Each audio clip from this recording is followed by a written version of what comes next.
السلام عليكم داوديال هداد ku cusub tahay YouTube channel-kan Axmed Xirsi fadlan subscribe saaro asxaabtaada la wadaaga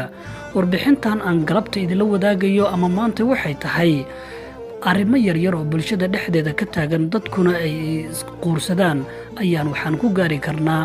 ajir iyo meel sarsare arinta ugu horeysa waxay tahay wiil dhalinyaro ah ayaa wuxuu arkay oday duq ah oo meel iska fadhiya waxay naftu ay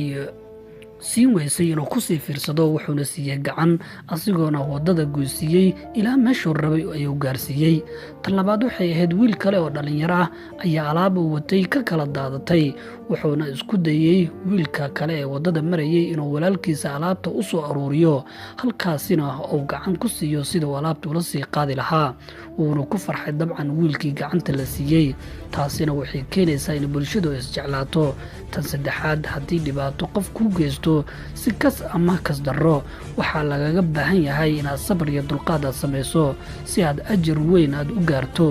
taasina waxay keenaysaa inay bulshadu isi saamaxdo isna jeclaato fadlan ku dhiirigeli asxaabta kale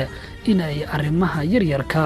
ee dadku sida weyn ayna u danaynin ay hoos u milicsadaan waa Axmed Xirsi fadlan subscribe mar kale saar oo la wadaag asxaabta